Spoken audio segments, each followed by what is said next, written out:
Lawrence was hit. And the Jaguars looking for a flag with De'Ami Brown, the intended target. Extra men on the rush. Blitz. Lawrence floats it. End zone. And no flag that I see. There is a flag in the corner. Yeah, he initiates contact. He's not playing the ball. That's pass interference. Shamari Connor. Pass interference. Defense number 27. Tonight, it's 1st and goal with 30 seconds left. Now Lawrence goes down, has to get up. Breaks a tackle. Touchdown, Jacksonville.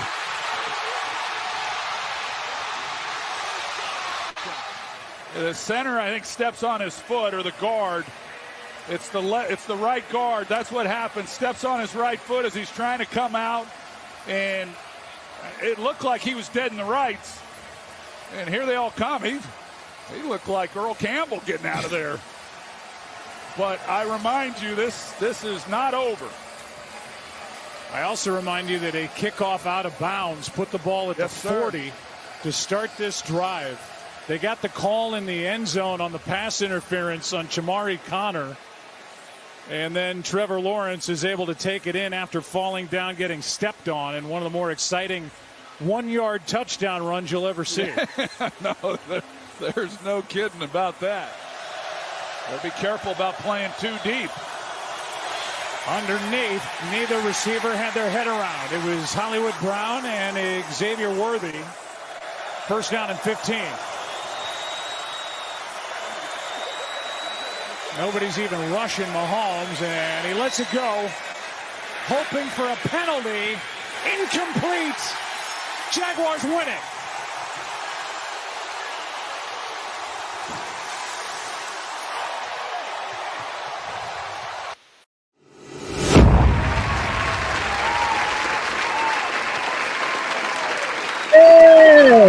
Welcome into the Red Hour, Season 7, Week number 5, and not a Victory Tuesday at all. What you chuckling for?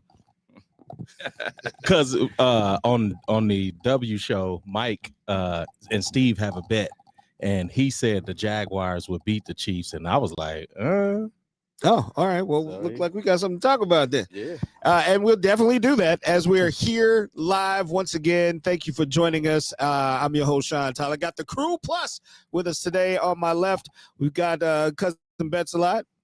Darren Smith. What's up?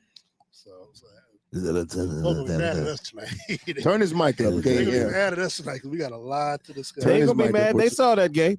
And to his right, we have a special guest, and we'll introduce him last. But to my right, he's here, Professor Steve Walls. It's Taco Tuesday. And you don't have on cowboy blue. I'm shocked. Yeah, you know, I feel like Dak is going for MVP this year. Don't even worry about that. But we good. So I'm leaning in all the way into it. If y'all think that I like week the you Cowboys, wasn't leaning all the way. I'm leaning into it. They got a dub. Last week you was all ashamed. Yeah, no, this week you all in. I'm good. We Dak for MVP. It's the Jets, man. It's the Jets. To his right, we have the incomparable, the invincible DJ Q. Partless today. What's up, bro? man, I'm good. I'm having a what do we call it? A post-week clarity here in this loss column. And I have a special question for you this evening. Mm-hmm. And we'll get to that as we talk football. But we're going to introduce our special guest sitting in with us tonight. Big bro, we go way back. World champ. Back in the time. Defensive bat swinging, Band-Aid wearing. He's here. Number 90, Neil Smith. What's up, bro? Hey, what's up, fellas? Hey, I'm there's a lot of heavyweight in this here. Up in here, they say, right? I'm glad Uncle Neil is here so we could be honest. Am I not honest? Here.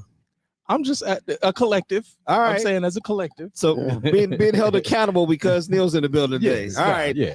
So we got to talk about this 28-31 loss, the Chiefs Monday Night Football against Trevor digging in his nose, Lawrence, and the Kansas City Chiefs, whose special teams just absolutely collapsed. But that was just one of many glaring issues that the Chiefs had yesterday. And I don't even know where to start. But Darren, we'll start with you and Chris Jones. Come on, man.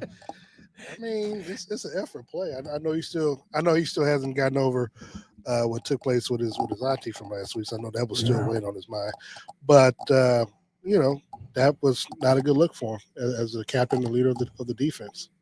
So on the way in today, I saw someone post that he deleted all his social accounts. Well, he probably just took it off. It'll be back, I'm sure, next week after if they beat the Lions. Yeah. So now it's an if. I mean, yeah, it's an if. All right. It's an if. I mean, so what do you expect from this team right now? I'm still not ready to set the town ablaze. No, it's still early. It's only week 5. It's week 5. The record is 2-3, and I've seen teams do more with less. And this is still a pretty strong team, and Patrick Mahomes is still the quarterback. Yeah. But Neil, while we have you here, and we talk about this Kansas City Chiefs team, who has leaned so heavily on offense in the Patrick Mahomes era, and the last season or so, it's been this defense. It has, to a slight advantage. They played the last 2 weeks pretty good, leading up to this game. And they actually played a fair game, even on the Monday night game. I think that, that one stop, at the end of the game, when Trevor fell twice and got up, made us look really bad. That one play is going to stick to the minds of everybody on that team. How could he not get touch or someone even close to him to get to him where he gets to his feet and nobody touched him? I mean, because at that point, that's just a rush. That's a rush mentality. Mm-hmm. Where is he at? Yeah. We go up the field, we got to find him. When you're rushing, you still look at the quarterback. Where is he at? Where he might go at? But nobody seems to know where he was. It's like he went underneath of the turf and he hit there for a minute, and everybody turning their heads and they turn their back thinking the ball was strong, and he gets upset and he walks in the end zone. Yeah, because it's unheard of. And it wasn't like he was knocked down by a defender. He was stepped on. Got his foot stepped on, he tripped. That had been going on all night. He stumbled. Though. I mean, they were coming across the edges, and Trevor, for whatever reason, was able to find open holes. And as Steve said yesterday, there was nobody spying on him that could, go after. Never spied him at all. And I want to ask Uncle Neil this real quick about Chris Jones, because we started talking about that. Does he deserve the benefit of the doubt? Because camera angle showed that he kind of just stood there and then was moseyed on over as Trevor Lawrence is running into the end zone and looked like he had a lax type play. But does he deserve the benefit of the doubt to feel like he was down, or I want to get your take on that? Well, I mean, I can't put myself in his mindset, but I can put myself in a situation that, the play could consume into the whistle blown. Right. If you don't hear a whistle, you can't stop, going. brother. You got to keep going. You know what I'm saying? Maybe he thought that he was down by contact and he just like, okay, I'm quit. That's not of him. Yeah. Now, on his own defense, and then I know Chris is a great guy. He's a great captain.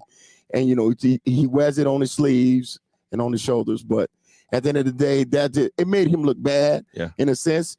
But I just don't know where his mind was at the moment. You know what I'm saying? Every play it's got to be finished into the whistle. And as a captain, because it's on every talk show, it's everywhere. Do you go to your team and say, hey, that's on me, my bad, or you just kind of let it play out? I'm gonna be honest with you. I don't think that he's gonna allow that. I think he's gonna take it personally to himself. I don't think he's something that you can bring to the players and say, okay, I messed up on this play, or it was my play, I should have made the play.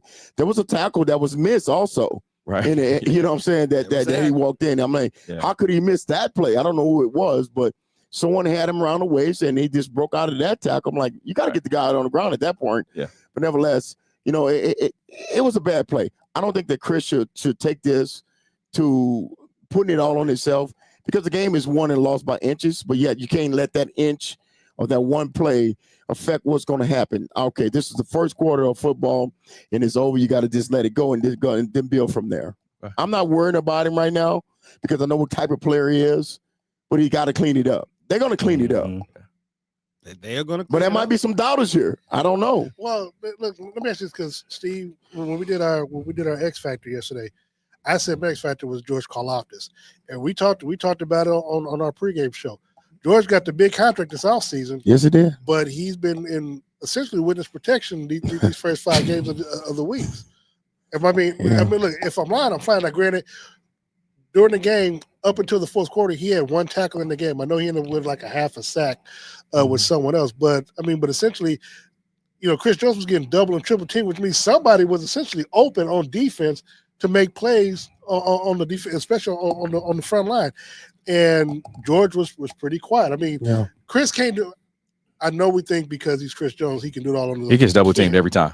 And to Chris, but if he can pay that kind of money that he is, and it's a lot of his 60+ million guaranteed, he's not going anywhere.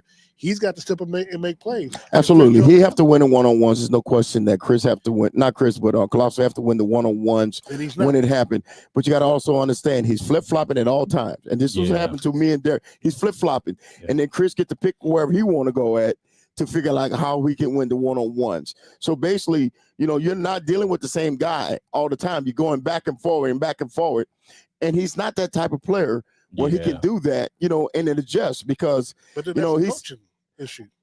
And that is, and I'm not saying that he's not playing out of position, but when I remember when I was here first and Derek Thomas then came, we kind of did the same thing, and I was very uncomfortable with it. I just say, okay, can we build Coach Coward? Can we keep him on the left or keep him on the weak side and not stay the strong side?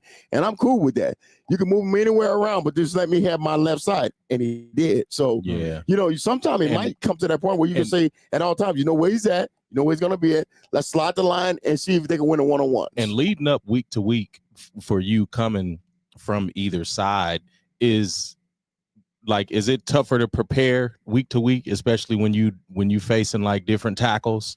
Because of course you're watching film, you're studying tendencies and things like that. But does that make it tougher on these rush ends to actually know, what this weakness is versus this left tackle versus the right tackle? Absolutely. And that's why I think that the practice is always done for the better player to get that matchup on the weakest offender at whatever call you put. You're gonna put that player first. Was Chris playing inside at tackle, or was he goes to the guard, or was he goes outside to the tackle? So it varies where he moves that up and down that the package is built around him. And it's kind of like unfair in a sense for Colossus have to just do his job, to wherever he's at. And I've been there, and like I told you guys, it's no fairness or no disadvantage. You want to put your best player on the weakest link at the moment that you're trying to do, you call a play. So it don't feed into the hands of everybody. But hey, when I played, I made it to be my point that I don't give a damn where you put me at. You line me up on anybody, I don't care. Go there. If they're over there, he get one or single. But if it's a double team, I got to split. I got to do it. I don't care. I got to get some of this too. So not everybody had that mindset though. Like it seemed like to me that's a dog mindset. Not everybody out. To me, it just seemed like not everybody has that. And I was going to say, when Neil and those guys were playing, I remember them saying constantly that the rule in the locker room for them was hit him in the mouth. Yeah. We don't stop till somebody goes down. Hit him in the mouth. This is me. And then me and Derek had this little thing. Well, let's meet at the quarterback. That's it. That was a meal. And I was going to say there were plenty of times where we saw y'all meet and greet. Sandwich them up. Sandwich them up. Absolutely. So I got a question for you, because I know we start off on this, but do we all have different takes on what really was the root to in each other's opinion on the loss of this game? Because I know mine might be different from me. I know we kind of talked about it before we came on the air, because I'm different from I think it still, to me, comes down to the offensive play calling and leaving points off the board that should have been on there. And see, we differ because I feel like it was the defense. The offense put 14 points on the board, 14-0. And the defense with Spags, and this is the Spags deal. They've been known to shut down teams. So I feel like 14 points, 14-0, you gotta, and I understand the offense still has to score, but you gotta shut down the Jacksonville Jaguars because they didn't do anything special. We were there. I mean, the crowd was not in it. It just felt like it was a somber moment when the Chiefs scored their second touchdown. The reason why I asked that is because in last week's game against the Ravens, the Chiefs were aggressive when it came to going forward on fourth down. Yeah. They wasn't doing that last night, but we know that they're going to do that next week. There's not enough consistency. There's not enough rhythm in this offense to where you don't know what because we talked about earlier on. It looked like they were using Xavier Worthy as a decoy for most of the game last night versus someone who they showcased in last week's game against the Ravens. And when you constantly win the coin toss and you defer, you should already have plays that you know there was 2 minutes and 39 seconds left to go in the first half last night, and they couldn't get any points before the break, and that allowed because when you had a chance to score, you didn't, but that gave them time to turn around and put points on the board to go into the half. I can't remember if they did that, but I know the Chiefs were scoreless in the third quarter. So when they came out of the break, you had all halftime, and you knew you were going to try to score when you came out of the break. You had all halftime to come up with your first 15 plays or whatever. For the momentum that they had coming out of the half, and then for them to go 3 and out was crazy. And so what I'm saying, at worst, but between the end of the half and the start of the third quarter, you could have got at least 3 points. At best, 14 points. But both teams goes in at half, and both teams adjust. They all make adjustments. Okay, hold on. The Chiefs don't do much adjusting because they had the same thing against. Well, I'm talking about the play calling coming out of the halftime. No, I get that part. What I'm saying is that we've seen far too recently, too often, the Chiefs win the coin toss and defer and going 3 and out, coming out the break because one, they'll run the ball and they'll get 7 yards. And instead of trying to run the ball again to keep the momentum just to get a first, it is not illegal. You know this as a player. It's not illegal to get a first down on second down. No, it's not. And you know, but what they do is Patrick would drop. It'll be second and inches, and he'll drop back to pass for no reason. Well, that's because it's called a waste down because they know they're gonna go for it on the next down, whether it's third or fourth down. Yeah. So it's called a waste down, and basically. What do we get on a waste down? You get an incomplete pass, or you get a block pass, or you get, something that's going to get you the ball back, not throwing an interception or something of the sort. Yeah. But I think you know what, and if I could jump into what you guys are saying, I just think that if you look at the game, how it really unfolded, you can't really default the offense or the defense because the game is played whole. But if you look at the penalties that when they happen, special teams is when the game happened. And you hate to point the finger, but special teams did the most crucial. I think had us playing behind the 8 ball all game. The holding penalties. And definitely the kick out of bounds. Yep. It's unacceptable. You just can't give them the football on the 40-yard line with a minute and 40-something seconds left. And that kick out of bounds from Butker at the most inopportune moment. Yes. But that's the coffin, the nail in the coffin. Is that if the Chiefs do what they're supposed to do, when you're deferring and some of those offensive plays, you're not in a situation at the very end of the ball game where you have to worry about Butker kicking the ball out of bounds or Chris Jones missing or lollygagging at the end of the game. I'm saying I will say you are absolutely consistent on you hating deferring. That's what you do. That's what you do. I think he wants to put the points on the board and then play the catch-up game. Yeah. And I like that. It's no problem with that. No. What I'm saying is that we saw last week we saw them force Lamar Jackson to quit the ball game last week. The team did not have any type of killer instinct in last night's game.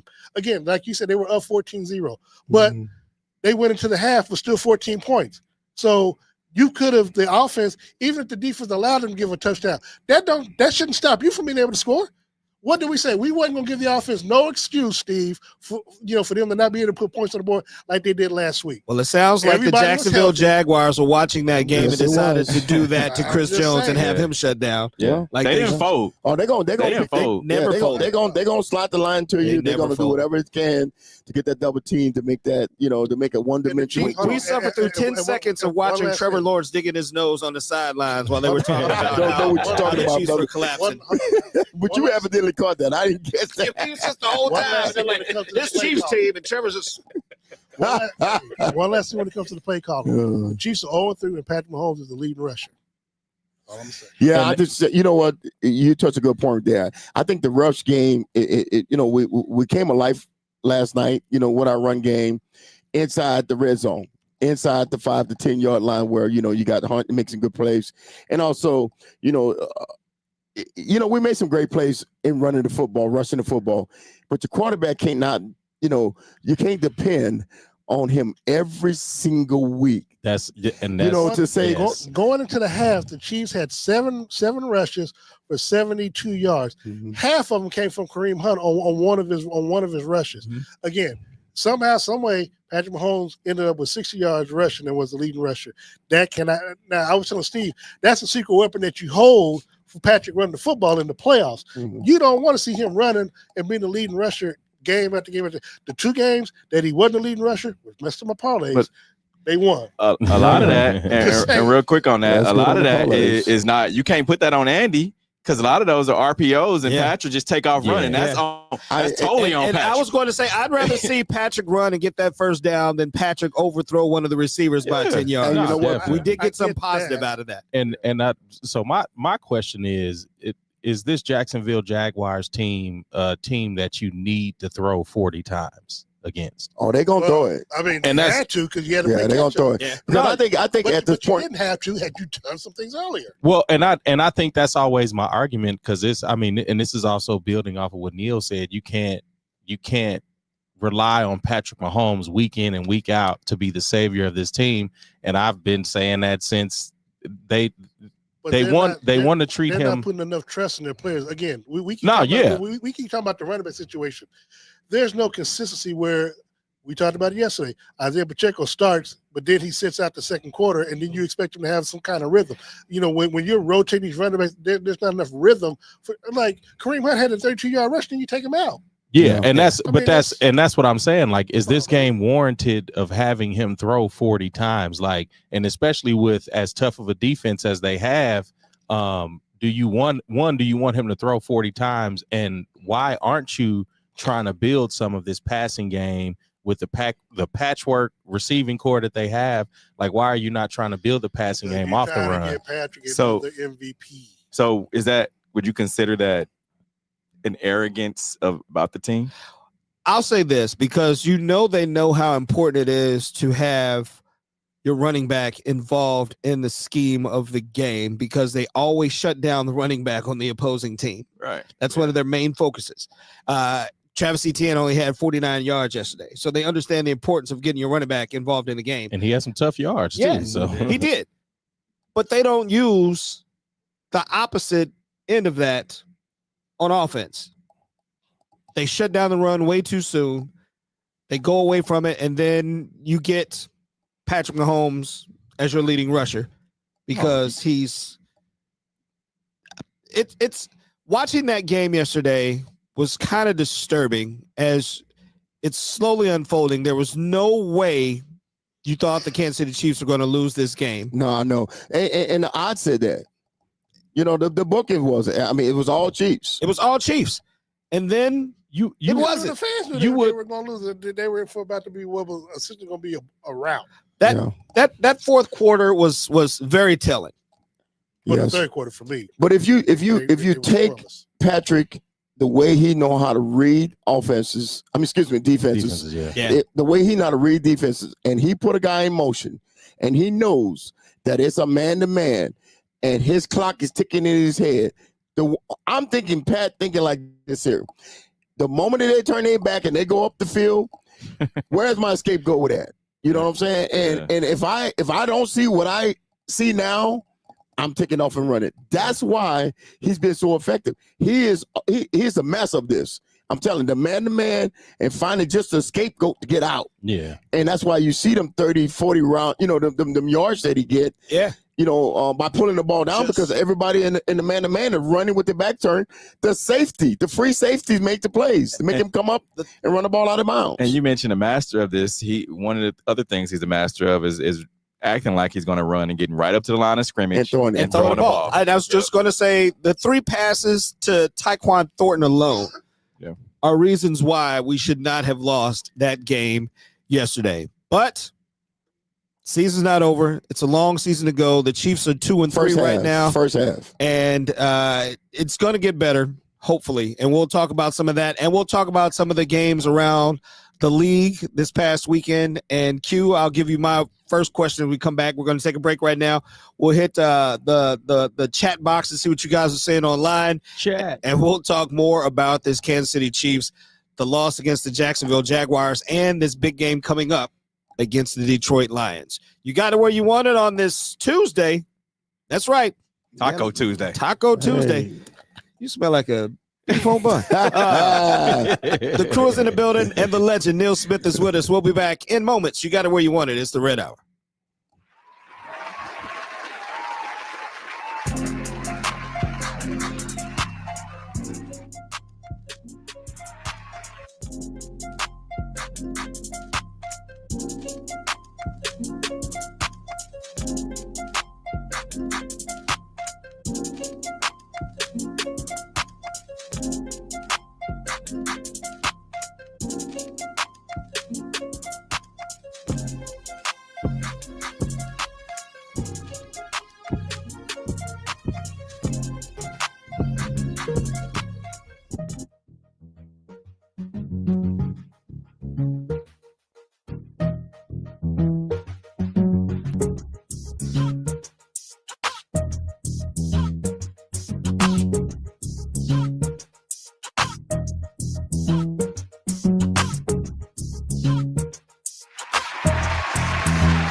And we are back.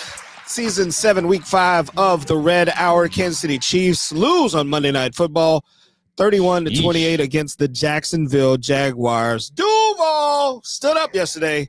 And Why you had to say it like that, though? That's what they're That's saying. how they say it. Duval. Hey, no matter what I say about Duval County, whatever I say is not going to sound as much as hating does on the when you map, have Joe Buck on the Uh-oh. broadcast. Yeah. Fortunately, Steve, I don't get a chance. Yeah, y'all don't have to hear that Joe Buck and what's his name from the Dallas Cowboys? What's Troy Aikman. Troy Aikman. Yeah. Hold on. So Oh. is it true that Troy was like unbearable last night, where he was just? That's what, They're always that's what people unbearable. were saying. Always. But I'm talking about his release to the Chiefs. I mean, Always. No, that's Yeah. what people Always. were saying. I was in a place that I couldn't hear, but I hear the chatter about and I they're just so think they Every do single not time, like the Chiefs. Every single Joe Buck especially, he hates Kansas City because I hate when Yeah. he's doing Royals postseason baseball. what he- yeah. It's just hate. Yeah. But those two last night, I think that's so funny about Joe Buck, after which we he dropped one of his hair plugs. All right, so Q, my question to you is we got to go around the league and check out some of these scores. There was some interesting football this past weekend. Baltimore Ravens lose to the Houston Texans 44-10. Yeah. Does that game say more about the Texans or about the Ravens? It says Lamar Jackson was not playing.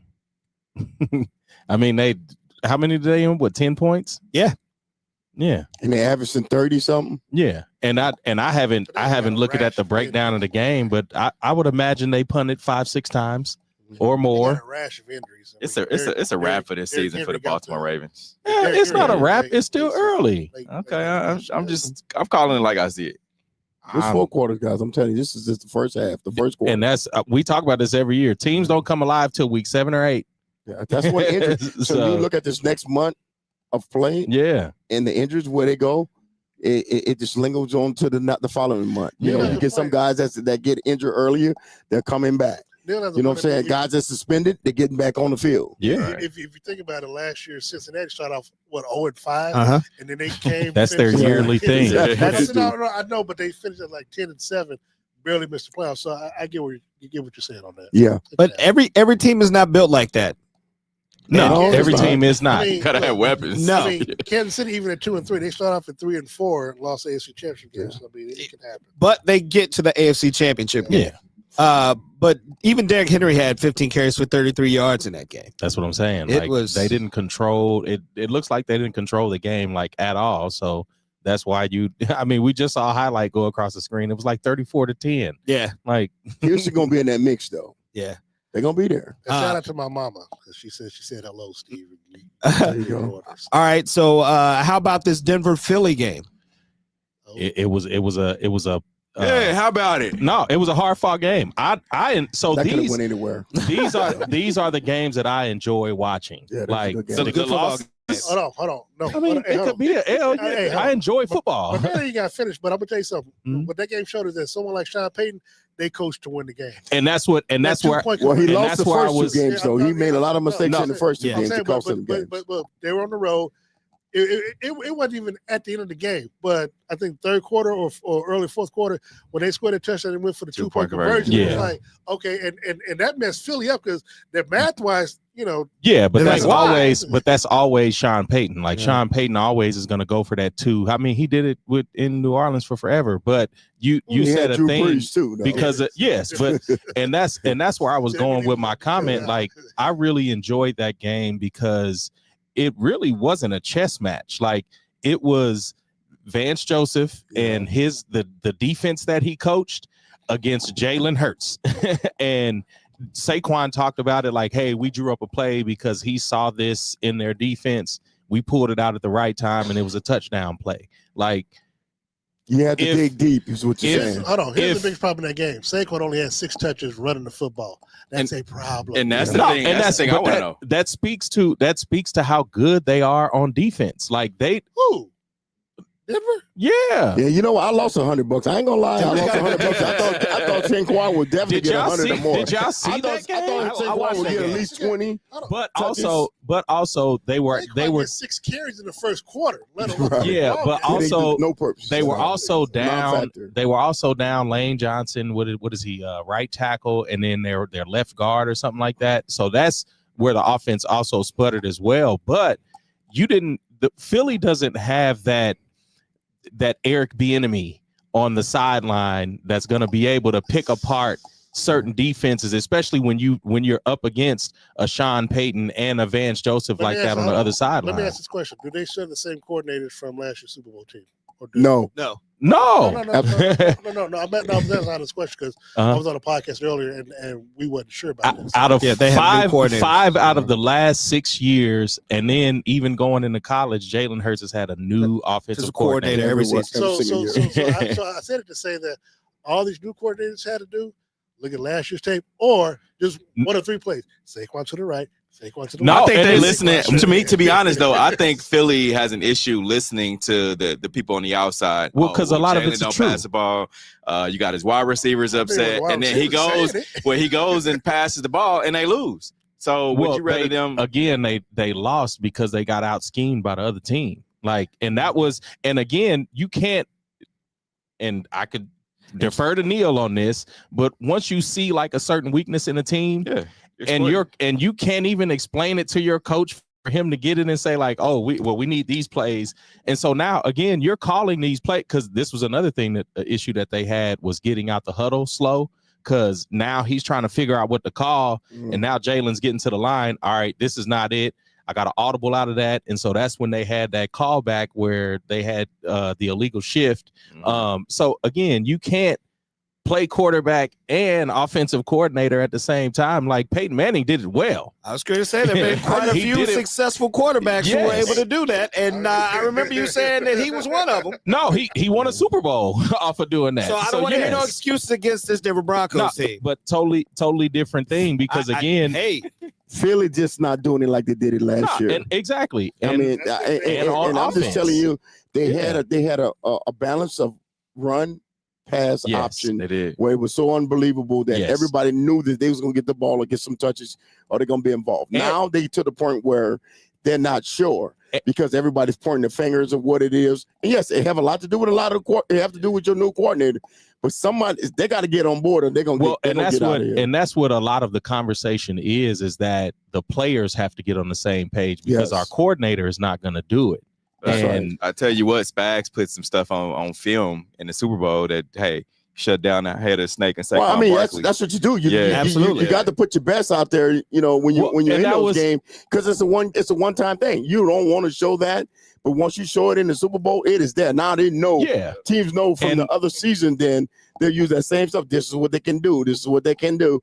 And it kind of like put it back in their repertoire and bring it out whenever they want to. Yeah. Well, I just know there are no more undefeated teams in the NFL. No, Buffalo Bills went down to the New England Patriots. That's right. They broke out the champagne in Miami once again. The Washington Commanders over the LA Chargers 27-10. The Tampa Bay Buccaneers over the Seattle Seahawks. That was a great game. That was a good game. 38-35. Are the Chargers collapsing? I never thought they was ready yet. Yeah, but it's the Chargers. That's what they do. 2 years. It's the Chargers. How many years? I think they may be 2 years away. Okay. Like at least 2 years. From being the Chargers again? Yeah.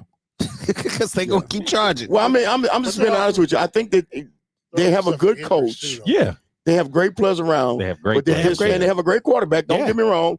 They're just not ready yet for that prime time moment. That's all I'm saying. When he, I mean, they do always have what year a lot is this of for Justin Herbert? Is this year 5? Year 5? Yeah. I mean, when is he going? When is he going to be ready though? Because I mean, 5 years to me seem like long enough. You got to be ready for long enough. Boy, Wonder cool. He cool. But I mean, like, you know, the first 2 games of the year, they put him on the top. This is the team going to Super Bowl. Yeah. So you see how things can change within the centimeter of a next game. And I'm saying it's just the first quarter. And speaking of how things change before the season started, all the chatter in the AFC West was watch out for the Denver Broncos and the Las Vegas Raiders. I think the strongest team is the Broncos out of any other team. And that's fine, but these Raiders are raidering once again. Indianapolis is a great team, but they got busted on the head 40-6 yesterday. Yeah, and additionally, the Broncos are what, a couple of plays from being 4-1. Yeah. So 2 plays. Yeah. So before we go back into talking more football, we have something else we need to talk about. And one of the reasons why we have Neil Smith with us is because of his charitable efforts in Kansas City. And Neil has been a part of the Derek Thomas Third and Long Foundation when it was just Derek's. Now it is the Neil Smith Derek Thomas Third and Long Foundation. And they have their benefit coming up, which, nephew, you're hosting, right? I am hosting myself and Tony Talley. What's up, Tony? All right. Yeah. Congratulations, nephew. Thank you. Mike, let's go. Let's get it done. Let's talk about this event. Yeah, I'll defer to Neil to kind of talk about, you know, what's happening. So for those who don't know, what is the Third Long Foundation about? Well, first of all, the Third Long Foundation, Derek Thomas, you know, originally started the Third Long Foundation's office reading program to expel our kids to a better learning platform, to get the kids to the next level, to read and to get out there. He have 58 kids every year that he pick and go into this program. And, you know, with the help of the community and everybody that's involved in the school, part of it, we've done an excellent job to keep the fire lit that's within the the foundation of Kansas City and the whole round ball picture. I love the fact that I've stepped in after Derek, passed, and to keep his legacy alive and everything. But, this program has been going on for at least, 30 something years. And man, I tell you what, we've been doing an excellent job. We have a lot of help from former players such as Christian Okoye, and other players that have been involved with it. And what we're doing this year, we have like 4 or 5 different events that's coming up. We have a legacy that's coming up where, Steve can tell you a little bit about the legacy, but the legacy it reached down to community people that have been involved in Kansas City. And we look back and give them community service awards to where it's a part of our banquet. We have where we give away each year the Derek Thomas Award to the best male athlete, that's in the city, not just in the city but we want them to do community service. Correct. They have to have a community service. And of course, the Neil Smith Award is my awards to the best female that's an athlete and also that does the community work. We do, we still does our annual Turkey for Drive for kids and everything. And the main objective of the Legacy Award is that we want to bring some of our legacy people that's involved this year. This year, I think we have 4 siblings that's in separation that comes in. It's I think it's Mike Carter from the Carter Brascott group. That was your old boss at one time. We have Bill Moss. That's a legacy winner this year. Bob Kendrick, and also the legendary, the first KC Wolf. Steve. Oh, yeah. Yeah, Dan. Excuse me, Dan. Yeah. So Dan is going to be there too. So it's a good group of guys that got to the next class. And this event is super fun, man, because, it's this event that it's embraced everybody that we feel that we go down and we put it on our alumni people to and all our board members to pick these people out of the city to make it happen. So they do a good job of doing that. And my hat's off to them. They do all the hard work and the labor to the back of this, and then we just put it out there and give it back. Yeah, I remember when the Third Long Foundation first got started, we spent a lot of time going to schools and reading. Oh, yeah. And, we were very active in being a part of all of it. And then the celebrity weekends. Oh, man. When DT called, it ain't no saying no. No, sir. No, not at all. So, call waiting back then. yeah. So from the celebrity weekends, and it's never stopped. I mean, Miss Betty and Dr. Mars, they picked up the baton, and they're carrying it on to make sure that the legacy of Derek Thomas and all that he lived for off the football field stays active in the community. And two things are very important to Derek off the field, and that was literacy and the armed forces. Yeah. And the legacy of the things that those meant to him are still alive, thanks to his friends and his families keeping it going. And you still got time to get tickets. And I do want to mention that the Third Long Foundation, you don't have to wait until the annual event. You can always be a part of what they've got going on. You can make donations whenever you feel like it. Yes. You can reach out and find out how you can be a part of what they have going on inside the schools. If you want to read, if you want to donate books, if you want to donate your time in any other ways, you can absolutely reach out to them at any time. They'd love to take your call and get you involved in what the Third Long Foundation is doing. So tickets are available. What's the website, Steve? Third and Long 2025 greats at eventbrite.com. All right. And do they still have a chance to register to win DT's Benz? They still have a chance to register to win DT's Benz. The winner's chosen coming up in middle of October. So, all right. There's a QR code on the screen. Yep. Scan it, make that donation, and the money goes to splitting the money up for the car between two organizations that are really dear to us. The Neil Smith, Derek Thomas Third Long Foundation, and the Duran Cherry Foundation as well. So scan that QR code, make it happen, keep DT's legacy of literacy alive in the community. I don't think the gala sold out? It's not sold Not out. yet. All right. We still got room. This is one of the biggest fundraisers for the gala. Yes. It's one of the biggest fundraisers for the Third Long Thanksgiving Foundation, the Thanksgiving turkey drive. So, Yeah. Need your assistance with that. So even if you don't want to go or you can't go, make that donation, buy the tickets, give the tickets to somebody else, or just make donations to the Third Long Foundation, period. It'll be greatly appreciated. And we're going to Harris Ballroom. It's going to be nice cocktails, food, and all that. Oh, yeah. The Harris Voodoo Lounge. Mhm. Or the ballroom. Ballroom. In the ballroom. So, yeah, there's even more room, but definitely plenty of cocktails floating around Harris. Don't ask me how I know. Bring your pennies. It might be something you can put in the slot machine. Don't ask me how I know. We're going to talk more football here in just a second as the Chiefs have a big one coming up this coming week, and we'll talk about that next after we take this break. You got it where you want it. 7 years strong. It's week 5, the Red Hour. Back in moments.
And we are back. It is the Red Hour with special guest Neil Smith.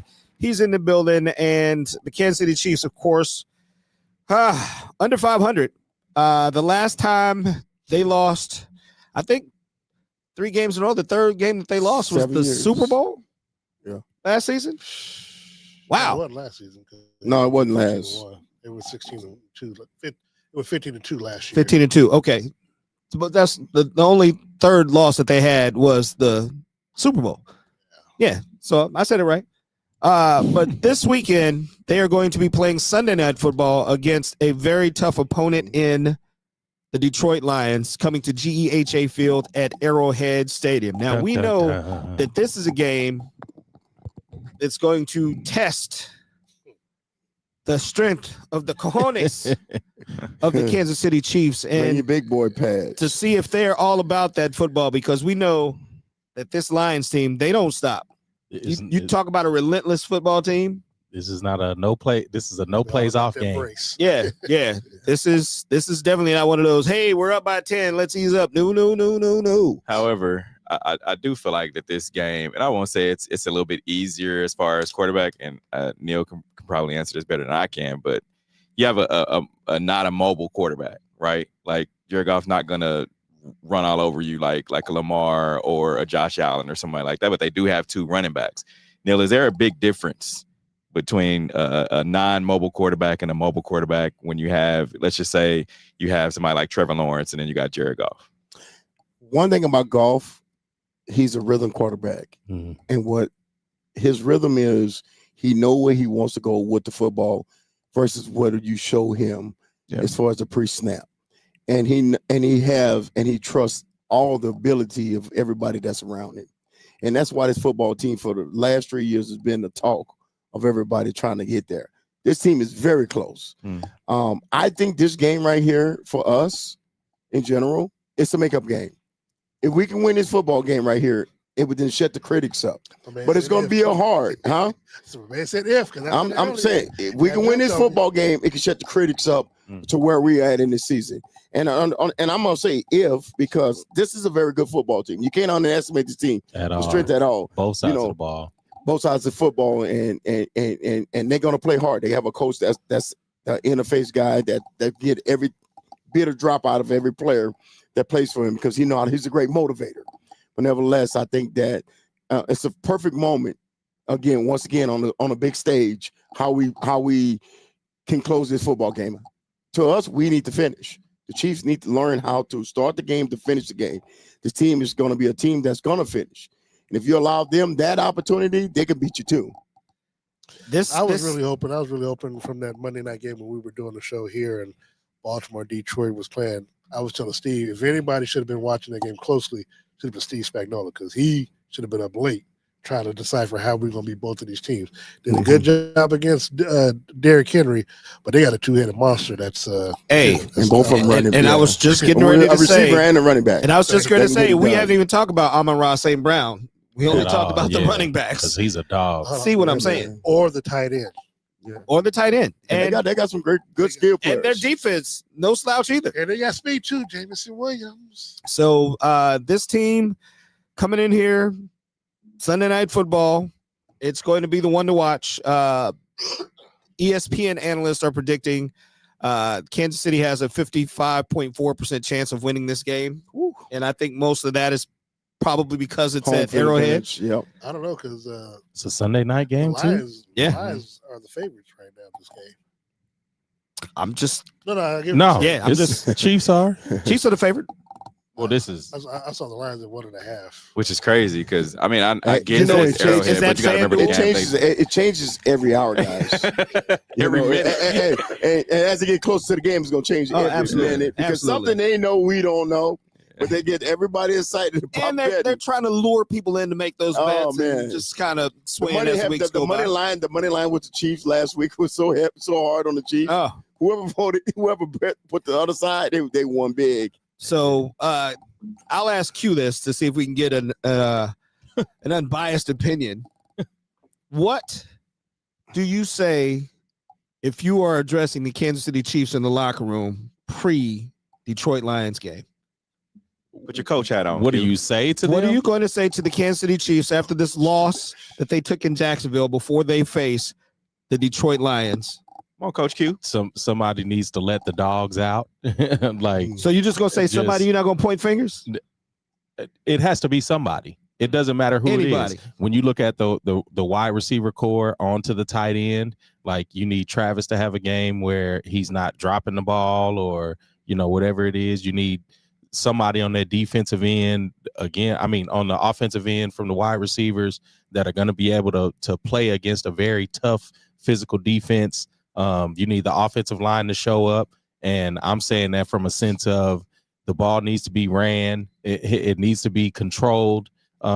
To a certain extent, somebody's got to step up and be a dog, whether it's Chris Jones not taking plays off so obviously on a Sunday night game and a primetime game. Like that, somebody has to step up, and it can't be only Patrick. Like Patrick can't play the magician this game, and somebody has to help him. Neil Croy Thompson said, do you have any availability next week? The Chiefs could use your help. Hey, man, for one play and one check, I'll do anything they need me to do. Get it? One play, one check. I will supply the Band-Aids for that one. I will supply the Band-Aids for that one. So, Darren? I'm going to say this. One of the things that the Chiefs have been lacking since they allowed Justin Reed to go off and play for someone else is they don't have no heavy hitter on, especially in the defensive backfield. Justin Reed set the tone. I thought that, but then I watched Brian Cook play. He plays well. Yes, Yeah, Brian Cook Brian had Justin Reed in him. Brian Telling Cook is a hitter. Problem is he doesn't do it enough to set the tone in the game to where you like look. We saw highlights of Justin Reed when he signed with Kansas City. He was putting people on their back. Yeah. Like, okay, when he comes in and that's what he would always say. He always want to hit somebody right off the bat to try to set the tone. Nobody's doing that defensively where we're like, okay, they're not going to try to come across the middle or they're not going to try to come in this area because they're afraid that they might get their head knocked off. We don't have anybody that installs any fear from the opponent's side. And then you also talked about them not getting enough of pressure with the 4-man rush. Is this a game where you're relying on putting pressure? Pressure you won't. And that's what I'm saying. Is this a game where you're blitzing a lot? Because now you got these two guys where you could dump off on either side and they could go 80 or they could just get you a hot 30 real quick. You got to go back to the game that they had to open the season where Chris Jones wasn't in there. I mean, that was the last time they even played each other. And I think with that being, I think that was a banner. That was the opening night. They just didn't even know what to expect because I think that might have been Jahmyr Gibbs' rookie game or first game of his. I think that was his. He was there the season previous. Yeah, he was, yeah. Okay. Well, I think Montgomery wasn't playing, but yeah. Yeah. So do you think Chris Jones steps up because of the scrutiny he's receiving since Monday night? I think Chris Jones is going to come to play. That's not it. I'm not worried about Chris Jones at all. I'm worried about George Karlaftis and everybody else coming off the witness protection list. Chris Jones is going to show up. He's going to come to play, but I need to know whether is he? Okay, man. Yeah, I think he is. Right. I'm just being honest with you. I'm not worried about Chris more or less than I'm worried about the other part of the linemen, like you said. But the thing about it is, like, as a group whole, we got to just do better. You know what I'm saying? We gotta finish football games. You know, that game last week, you know, you can sit back and say, okay, we cost that game, or we let them go to the length of the field in a minute and 40-something seconds. The punt return penalties are inexcusable. It is. This is not a fair game. But also, they're sitting there today after they watching films on yesterday, saying that, you know what? Yeah, I can see where we made mistakes a ton of mistakes. Do you use it real quick? Do you use that? Because everybody, when we talked in the locker room after the game and even at the podium, they were like, "Oh, well, we had too many penalties. That was the reason we lost this game." And they keep saying they can clean it up. Well, I don't know if you clean it up within a week. They rely on whether it's penalties or whether it's like week one. Oh, Xavier Worthy went down, so he was the offense. So and I don't think it was the number of penalties. I think it was when the penalties occurred. Absolutely. Where those penalties happened changed the trajectory of the game. Yes, it does, brother. Yeah. Does Chris Jones look injured to y'all? I don't think he's injured. I don't think he's injured. He looks bigger than he was last year for some reason. Yeah. But I'm not sure. But you know, like I said, it's still early in the season. Yeah. That the first month is the hardest month to get in shape. off of what they do in camp. They don't do a lot of running or hitting anymore. So therefore, you got to allow your body to catch up, what you're doing. Mm-hmm. And that's why you see so many injuries in the league. I really doing this because this is kind of private conversation, but I got to say, Chris Jones is still not right in the head from what happened with his auntie. I talked to him last and it could be, that's we can't tell people how to heavy hearts means the man a lot. is still. I asked him how he's doing. He told me physically his mind is still not there with the team because he's still dealing with that issue with his auntie. Now again, that's understandable. I didn't use that as an excuse, but that's his reason. And so how much trust that? Now, I don't know. A bunch of other people might. If he tells me that's what it is, and I'm gonna believe that. Yeah, I mean, and that's hard. Everybody grieves different. Yeah, I mean, so when he says he's gonna show up, I think he'll show up next week. I know he'll show up next week. Again, I need to see Karlaftis. I need to see Dana. I need to see the rest of them show up. It's got to be a group effort. It can't be just one or two guys on one side to make the difference. Steve, you can't do it. We talked about it. Chris Jones challenged George Karlaftis in the offseason. He said, man, you signed a big contract. He said, I need to see you get more than 10.5 sacks. That's true. And this is a team that scores 30 points a game, damn near. Well, look, they are on pace to score the second most points in NFL history. This is not going to be a make or break game. This is going to be a prideful game. Your manhood is going to get checked in this game. Oh yeah, because that's a tough group. Yeah, because he's going to go for it on 4th and 1, 4th and 2. They don't care where is it at. Challenge you, yeah. And the question, and not only is he going to challenge, he's going to challenge Andy Reid. Like I'm going for it on 4th down. What are you going to do? Yeah. I think it's going to be a slugfest for sure. Yeah, I think that's why I said this is the test that I want to really see where we really at, and this is going to determine a lot to where we're at. This game, if we can pull this game off, it will shut the critics. But if you lose this football game, they're going to sit you more and more back about where it's still at. Do we still have a chance? Can we still get into the playoffs? Now, Chiefs Kingdom is going to get the excuse. Well, we get we get Rasheed Rice back next week. So now we two. No, you can't look past this week. You can't look past this week at all because here's the thing. This is a crucial week. You got to be able to make. You got to be able to make. Wait till Rasheed Rice comes back. The Detroit Lions. You got to be able to make the Detroit Lions play bad football. I understand. That's it. Good luck. I got to give it to our offense though, but seriously, he spread the ball around a lot last week. He did, and he hit a lot of receivers. A lot of receivers caught balls. The rookie even came out the backfield, caught random football good. Yeah, I'm just saying that I don't think that Rasheed Rice changed his whole. It's not going. It don't change his whole mindset or this whole. And I don't think that his first game back is going to be the impactful game. That's the issue. But it is going to be something that's desperately needed for this Kansas City Chiefs and their offense. But when you have the special teams collapse that we had on Monday night, you got to clean it up. That cannot happen again. Period. One thing that don't lie is tape.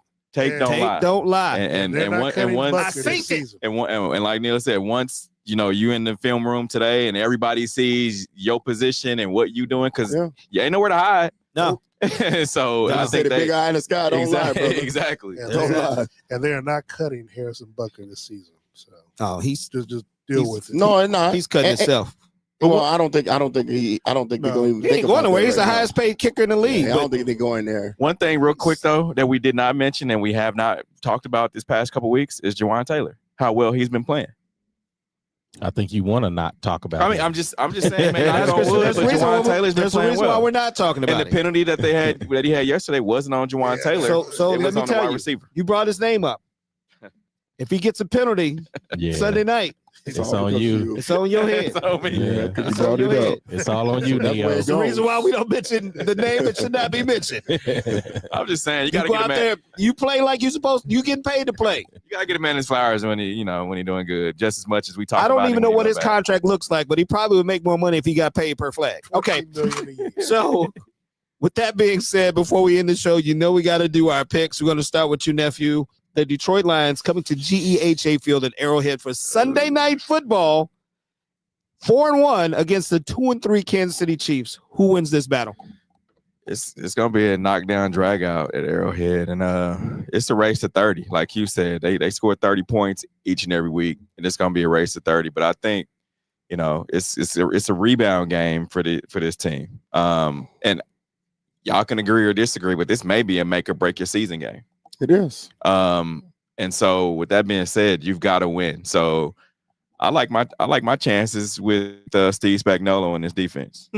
I really do. I mean, I like my chances with Steve Spagnuolo and his defense because if you have and this Chiefs team has prided themselves on being a multifaceted team, and you're good on offense and you're good on defense, right? And we've seen Steve Spagnuolo draw up some crazy defenses before and shut teams down. So I think that's what he's going to do this week. And I got the Chiefs, and I'll take the. Oh man. 27-21 Chiefs. Did you just say it's a race to 30? It's a race to 30, but 27-21 Chiefs. But if you stop from getting there, exactly. That's the under. Yep. 27-21. All right, Mouth and Roar, you up next. And it's gonna rain and it's supposed to rain Sunday. It's supposed to rain Sunday. What that mean?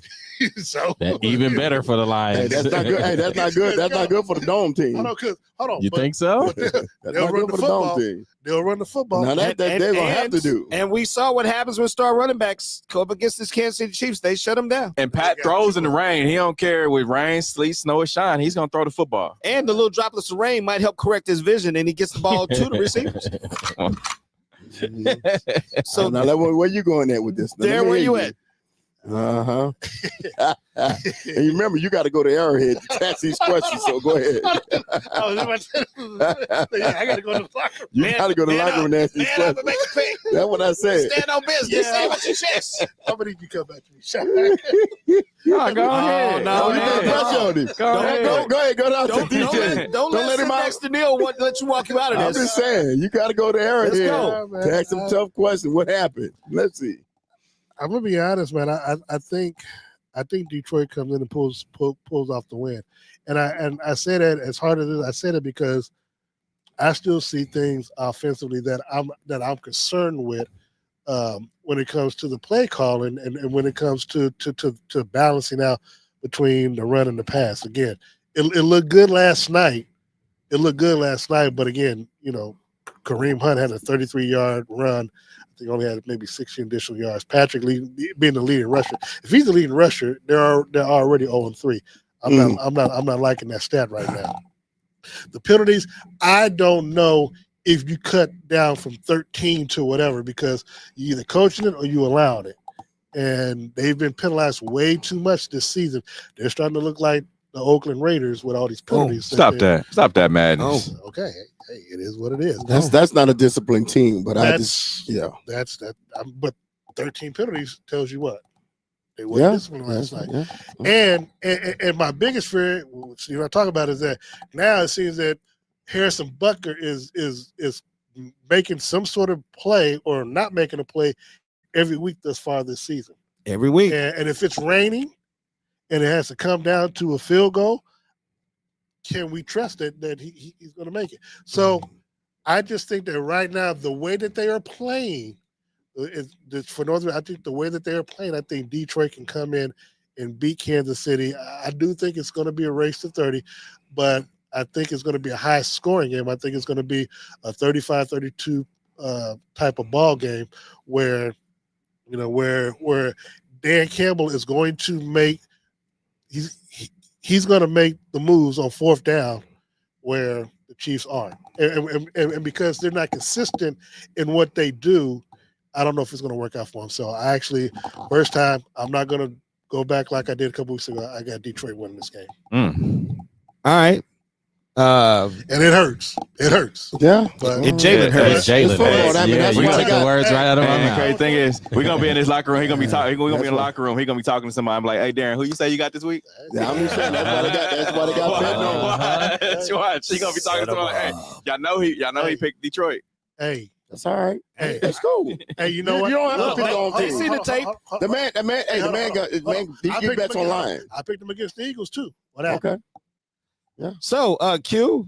Okay, I just want to 32-20 Detroit. I don't know if looking at this last game, the last couple games, I don't see the Chiefs stopping the Lions from doing what they do. I think the Lions control the game at the line of scrimmage pretty much the whole game, and the defense would have to prove me wrong.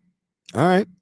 And I still think last night's game is, it's going to have a little adverse effect because they know that they should have won the game, and to lose the game in the manner which you did last night, sometimes it's kind of hard to bounce back from. And the Chiefs are everybody's Super Bowl.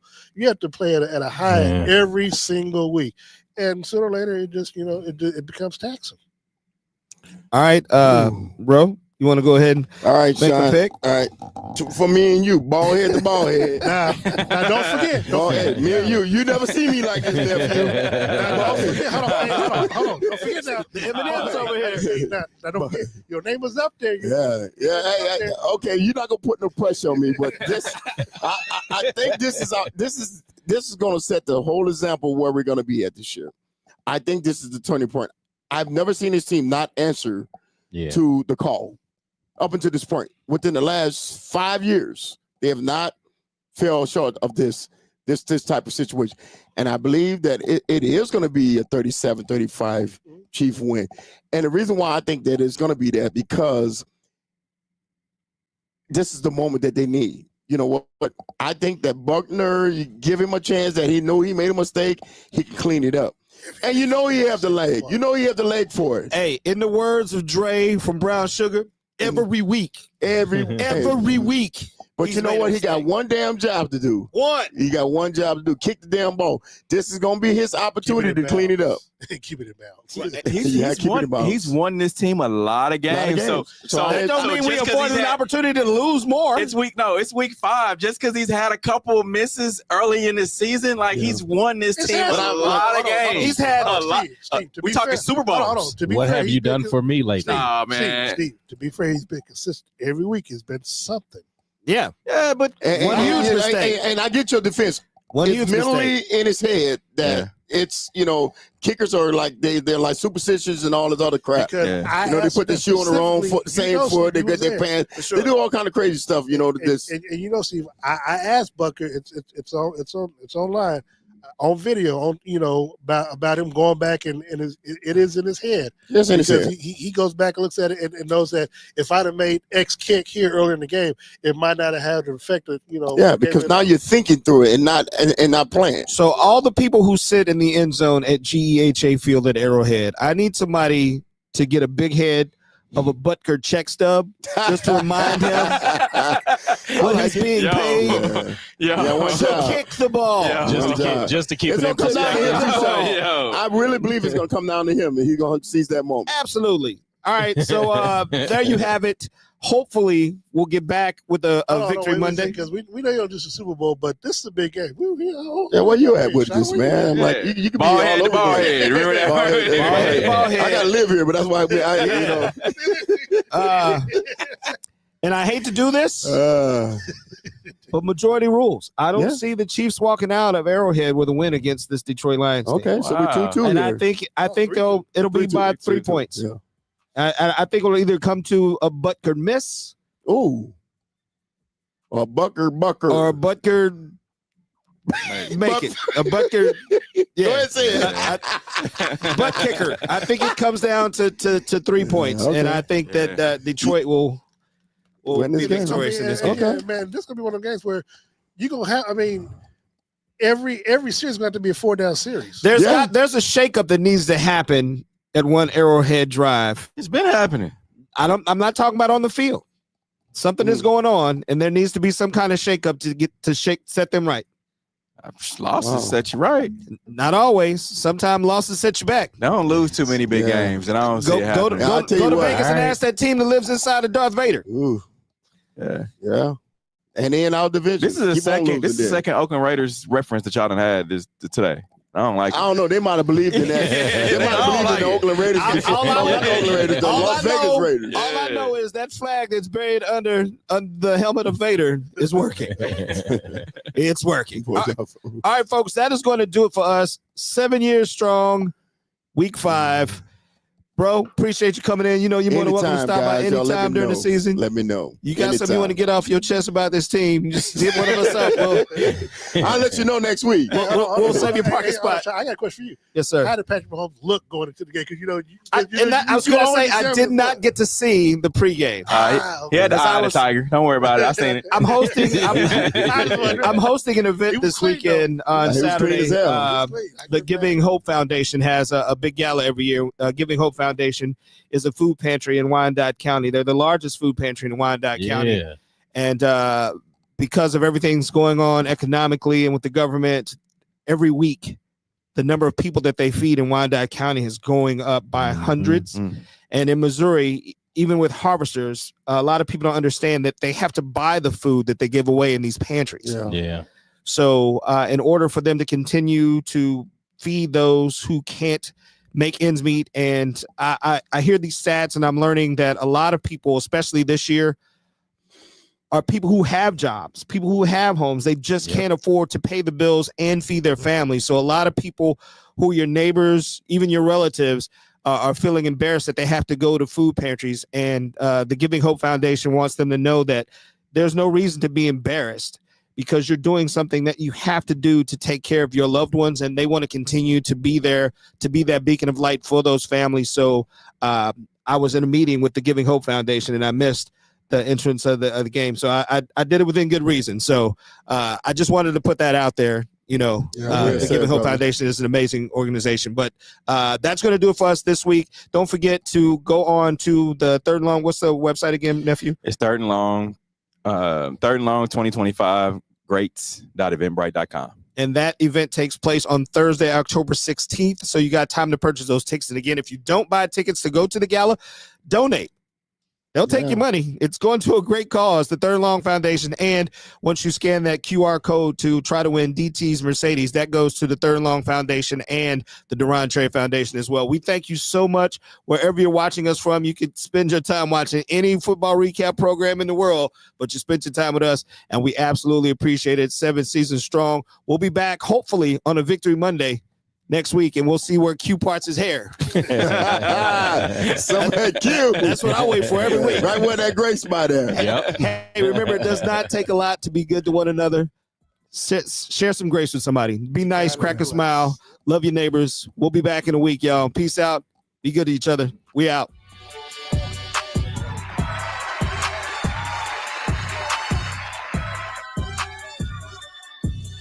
The views and opinions expressed on the W Radio Show by the host, co-host, guests, and call-in listeners are solely the opinions and responsibility of the original source who expressed them. They do not represent the opinions of the W Show, 100.1 FM, One Kansas City Radio, Sideline Sports Talk, Team Wall Street Foundations, or affiliates.